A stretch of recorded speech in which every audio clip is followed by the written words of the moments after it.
Hello जी। तो आज हम पढ़ेंगे आज एक अच्छे टर्म के बारे में। इसका नाम है आवर इन्वायरमेंट। ठीक है ना। तो इन्वायरमेंट का मतलब क्या होता है? सिंपली आप कह सकते हैं इन्वायरमेंट का मतलब ये होता है कि मान लीजिए धरती है और इस धरती पे हम सब रहते हैं, है ना। हम तो इस पर रहते हैं तो हमको एक लेयर सराउंड करता है। तो जो लेयर हमको सराउंड करके रखता है उसे हम क्या बोलते हैं? इन्वायरमेंट बोलते हैं। ठीक है ना। तो इन्वायरमेंट में हमें बहुत सारी चीज़ें पढ़ने को मिलती हैं। ठीक है ना।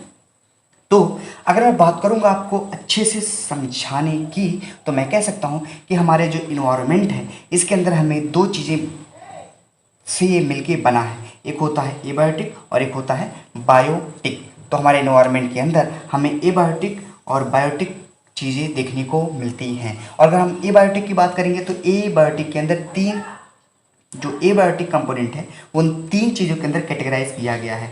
तो एबायोटिक का वह कंपोनेंट जिसमें सिर्फ एयर के बारे में होता है उसे बोलते हैं एटमॉस्फेयर। ठीक है ना। और जिसमें सोयल होता है उसे बोलते हैं लिथोस्फीयर और वाटर को बोलते हैं हाइड्रोस्फीयर। समझ में आ गया ना। तो हम कह सकते हैं कि जो हमारा इन्वायरमेंट है उसमें जो एबायोटिक है उसके अंदर हमें तीन चीज़ों का अध्ययन करना होता है। और एबायोटिक के अंदर इसका मतलब हमारा जो इन्वायरमेंट है उसमें जो एबायोटिक कंपोनेंट है उसमें हमारा एटमॉस्फेयर भी आता है, हमारा लिथोस्फीयर भी आता है और हमारा हाइड्रोस्फीयर भी आता है। एटमॉस्फेयर की अगर हम बात करेंगे तो उसमें हम एयर की बात करते हैं। अगर हम लिथोस्फीयर की बात करेंगे तो उसमें हम सोयल की बात करते हैं। अगर हम हाइड्रोस्फीयर की बात करें तो उसमें हम वाटर की बात करते हैं। और अगर मैं आपको और एक बार बताने की कोशिश करूं तो मैं कह सकता हूं कि एटमॉस्फेयर और लिथोस्फीयर और हाइड्रोस्फीयर को अगर मैं पूरा मिला के बोलूँ तो उसको बोलते हैं बायोस्फीयर। इस बात को आप ध्यान रखेंगे। एटमॉस्फेयर की बात करें तो एटमॉस्फेयर की बहुत सारी लेयर होती है। समझ में आया। जैसे हमने कहा मान लीजिए धरती है और धरती के ऊपर ये इन्वायरमेंट है पूरा, तो इसमें एटमॉस्फेयर में बहुत सारी लेयर होती है। ठीक है ना। तो एटमॉस्फेयर की जो लेयर हैं उनका नाम याद रखेंगे। ये रहा troposphere, stratosphere, mesosphere, thermosphere and last is exosphere. अगर आपको एटमॉस्फेयर के सारे पार्ट लर्न नहीं हो रहे हैं तो मैं लाया हूँ एक खास ट्रिक। इसको मैं बता सकता हूँ। आप बोलेंगे ईटी मस्त। क्या बोलेंगे? ईटी मस्त। ये आपको पीछे से याद करना है। तो मैं कह सकता हूँ ईटी मस्त फार्मूला है। ये रहा troposphere, stratosphere, mesosphere, thermosphere and last is exosphere. तो ईटी मस्त ये जो ट्रिक है किसकी है? एटमॉस्फेयर के सारे लेयर की। आइए अब समझते हैं बायोटिक चीज़ों के बारे में। बायोटिक का मतलब क्या होता है? बायोटिक के अंतर्गत हम लिविंग चीज़ों के पढ़ते हैं। एबायोटिक के अंतर्गत हम नॉन लिविंग की बात करते हैं। इसका मतलब हमारा जो इन्वायरमेंट है उसके अंदर एबायोटिक और बायोटिक, नॉन लिविंग और लिविंग दोनों से मिलकर बना हुआ है। बायोटिक के अंतर्गत हम क्या करेंगे? हम फंजाई के बारे में पढ़ेंगे, माइक्रोऑर्गेनिज्म, प्लांट, एनिमल, इन सब के बारे में पढ़ेंगे। ठीक है ना। तो बायोटिक का जब एक दूसरे के बीच में इंटरेक्शन होता है, इसका मतलब जब एबायोटिक और बायोटिक एक दूसरे में से इंटरेक्शन करने की कोशिश करते हैं तब उससे क्या बनता है? एक सिस्टम बनता है। उसका नाम होता है इकोसिस्टम। क्या बनता है? उसका नाम क्या होता है? इकोसिस्टम। इकोसिस्टम का क्या मतलब होता है असल में मैं आपको बताता हूँ। जैसे मान लीजिए ये सूरज है और ये जो हमारा सूरज है, इस सूरज से एनर्जी मिलती है किसको? प्लांट को। इसका मतलब ये प्लांट किस पे डिपेंडेंट है? सूरज पे। ठीक है ना। तो सन से सनलाइट होती है और इसके पास होती है सोलर एनर्जी। तो सोलर एनर्जी ये प्लांट लेता है तो इसका क्या होता है? अपना भरण पोषण कर लेता है। अब इस प्लांट पे डिपेंडेंट कौन है? रैबिट है कि ना। और इस रैबिट को कौन खाएगा? लैंड। इसका मतलब जो सन है, सन पे डिपेंडेंट है प्लांट, प्लांट पे डिपेंडेंट है रैबिट। रैबिट क्या है भाई?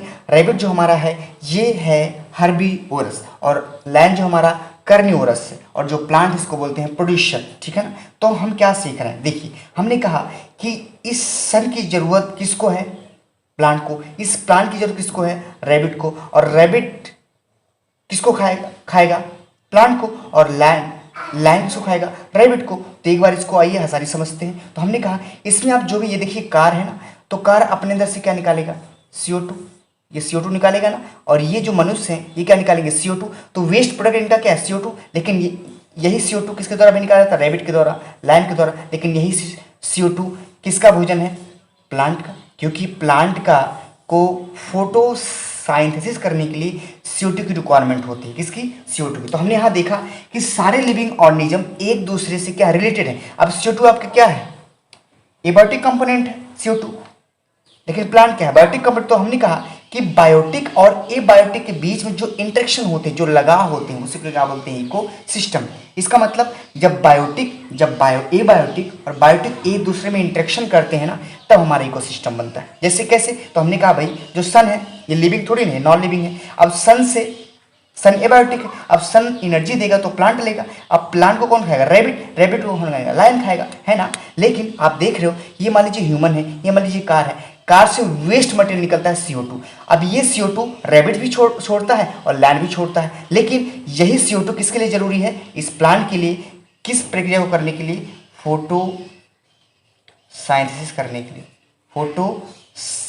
करने के लिए, इस प्रक्रिया को करने के लिए प्लांट को कार्बन डाइऑक्साइड की जरूरत पड़ती है, ठीक है ना। लेकिन आप देख रहे हैं कि रैबिट और लायन और कार और ये ह्यूमन बीइंग का जो वेस्ट मटेरियल है ये CO2 है, लेकिन इसके लिए क्या हो रहा है? यूजफुल हो जा रहा है ना। तो हम देख रहे हैं कि सारे लिविंग ऑर्गेनिज्म एक दूसरे से इंटरेक्शन कर रहे हैं, एक दूसरे पे आधारित हैं, ठीक है ना। और बात करें हम, तो जैसे अगर मान लीजिए लायन मर जाएगा, रैबिट मर जाएगा, प्लांट मर जाएगा, तो इनके डेड मटेरियल को कौन तोड़ेगा? डिकम्पोजर। तो डिकम्पोजर किस पे डिपेंड कर रहा है? लायन पे, रैबिट पे, प्लांट पे। जब ये सब का डेथ हो जाता है तो इनको कौन खाता है? डिकम्पोजर। तो आपको दिख रहा है कि सारी चीजें एक दूसरे से कोरिलेटेड है, समझ में आया ना। अगर एक प्राणी दूसरे प्राणी को खाने को नहीं पाएगा तो क्या हो जाएगा? पूरे को उसका इकोसिस्टम बर्बाद हो जाएगा। और ये कौन सा इकोसिस्टम है? लैंड इकोसिस्टम, टेरेस्ट्रियल इकोसिस्टम, जिसमें हम आपको टेरेस्ट्रियल हैबिटाट की बात की है। तो मेरे ख्याल से आपको इकोसिस्टम समझ में आया होगा। इकोसिस्टम का मतलब ये होता है कि जब एबायोटिक और बायोटिक के बीच में इंटरेक्शन होने लगता है, एबायोटिक कंपोनेंट से बायोटिक कंपोनेंट को फायदा होता है, बायोटिक को एबायोटिक से फायदा होता है, तो उससे क्या होता है? उसी को बोलते हैं इकोसिस्टम। आप देख सकते हैं जो सन है ये बायोटिक कंपोनेंट है, लेकिन प्लांट क्या है? Biotic component. लेकिन एबायोटिक पे डिपेंडेंट कौन है? बायोटिक वाला, है ना। तो मेरे ख्याल से आपको इकोसिस्टम पूरी तरह से समझ में आ चुका होगा। तो चलिए आगे कुछ और चीजें पढ़ लेते हैं। आइए एक बार हम एग्जाम्पल से देख लेते हैं। देख लीजिए, मान लीजिए ये देखिए सन है और सन से एनर्जी ले रहा है प्लांट, क्या करके? फोटोसाइंथेसिस करके, ठीक है ना। तो प्लांट अपना भोजन खुद बनाता है ना, इसलिए इसे बोलते हैं प्रोड्यूसर, ठीक है ना। लेकिन इसी प्रोड्यूसर को खाने वाला कौन है हमारा? देखिए ग्रास ईटिंग एनिमल, ये रैबिट है, तो इस प्लांट को कौन खाएगा? ये रैबिट खाएगा। और इस रैबिट कौन खाएगा? ये मीट ईटिंग एनिमल खाएगा, या कोई भी ये जानवर हो। तो हमने देखा कि एक दूसरे पे लोग डिपेंडेंट है। और इसको कौन खाएगा? ये डिकम्पोजर खाएंगे, है ना। तो हम देख रहे हैं, ये देखिए कार है, ये देखिए मैन है, इनसे क्या निकल रहा है? Carbon dioxide. लेकिन यही कार्बन डाइऑक्साइड किसके लिए यूजफुल है? इस प्लांट के लिए, क्योंकि इस प्लांट को अगर फोटोसिंथेसिस करनी है तो इस कार्बन डाइऑक्साइड की जरूरत पड़ती है। तो आप समझ सकते हैं कि इकोसिस्टम का मतलब क्या होता है। इकोसिस्टम का मतलब ये होता है कि जब सारे लिविंग ऑर्गेनिज्म के बारे में जो इसमें दिए गए हैं, एक दूसरे से ये क्या है? इनके बीच में इंटरेक्शन हो रहा है, एक दूसरे पे दोनों सब क्या है? डिपेंडेंट है। अगर एक ना रहे तो उनकी क्या हो जाएगी? मृत्यु हो। जैसे हमने कहा, मान लीजिए रेबिट है, अब इस रेबिट को प्लांट ना मिले खाने को तो इसकी डेथ हो जाएगी। और ये मान लीजिए कोई मीट ईटिंग एनिमल है, अब इसे मीट ना मिले, मान लीजिए रेबिट ना मिले, तो इसकी क्या हो जाएगी? इसकी डेथ हो जाएगी, है ना।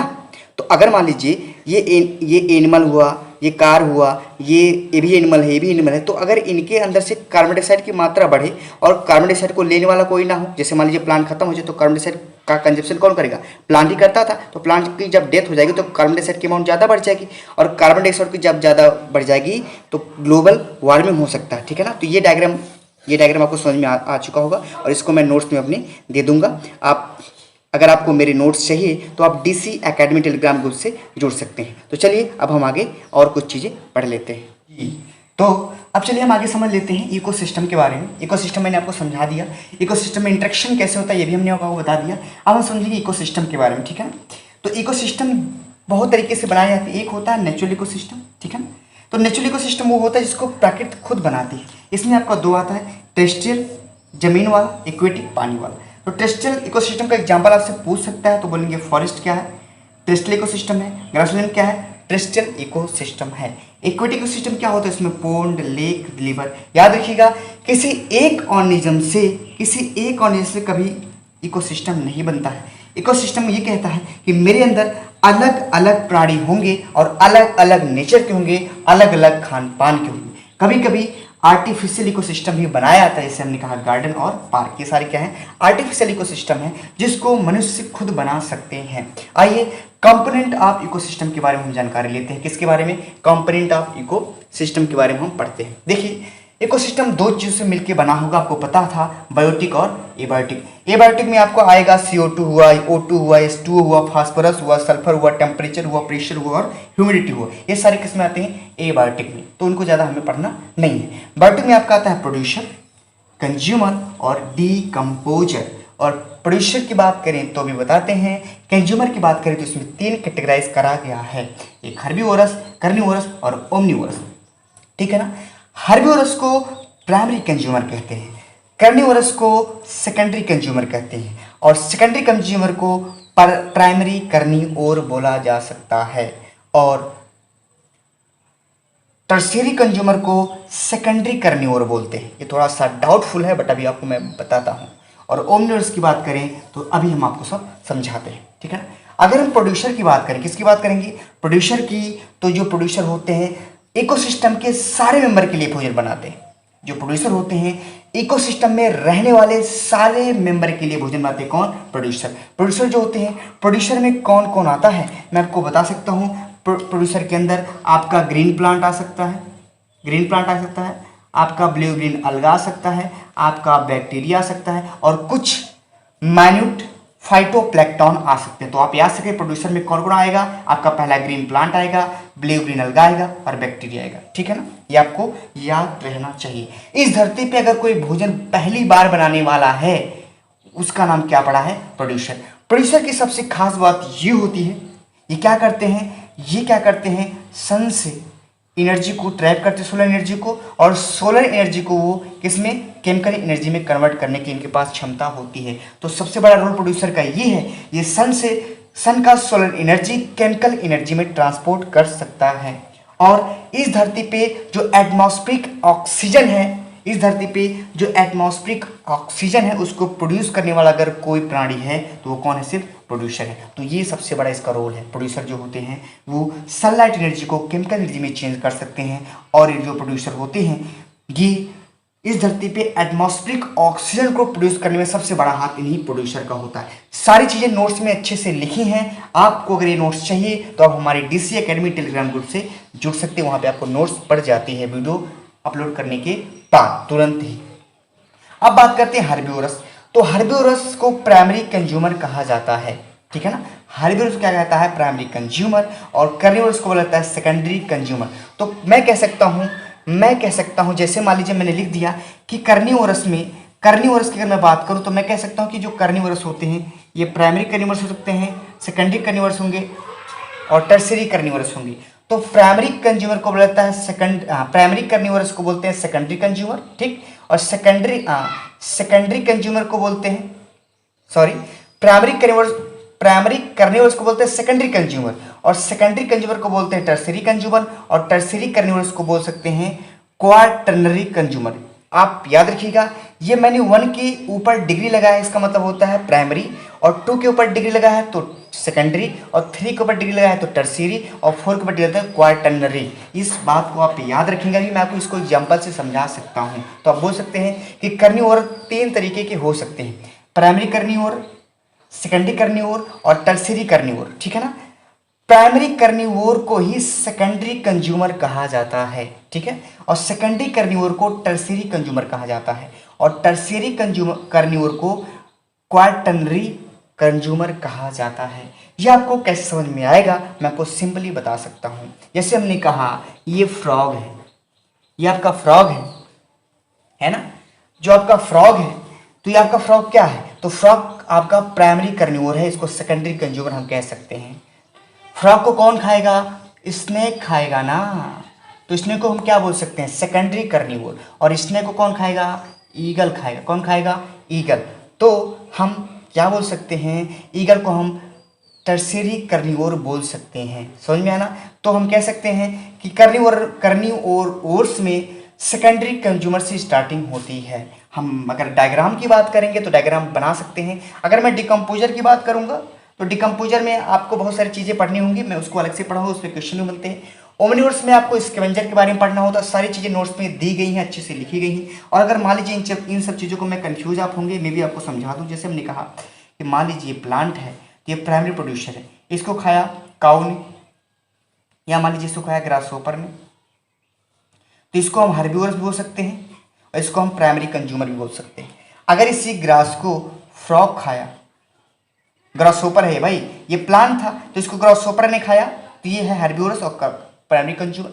अब प्राइमरी कंज्यूमर को जो खाने वाला होता है, समझिएगा, प्राइमरी कंज्यूमर को खाने वाले को हम बोलते हैं सेकेंडरी कंज्यूमर, है ना, और सेकेंडरी कंज्यूमर को खाने वाले को टर्सरी कंज्यूमर बोलते हैं, है ना, और टर्सरी कंज्यूमर खाने वाले को हम क्या बोलते हैं, क्वार्टरली कंज्यूमर बोलते हैं। तो फ्रॉग, ग्रॉस को फ्रॉग खाया तो सेकेंडरी कंज्यूमर, और फ्रॉग को स्नैक खाएगा, और स्नैक को कौन खाएगा, ईगल खाएगा, तो ईगल को हम क्या बोलेंगे, क्वार्टरली कंज्यूमर। मेरे ख्याल से आपको ये समझ में आ चुका होगा, आपको कंफ्यूजन होने के चांसेस नहीं है, ठीक है ना। आपको हमेशा मेरी कोशिश रहेगी आपको हर चीज़ समझ में अच्छी तरह से आए। तो चलिए एक पॉइंट और समझ लेते हैं।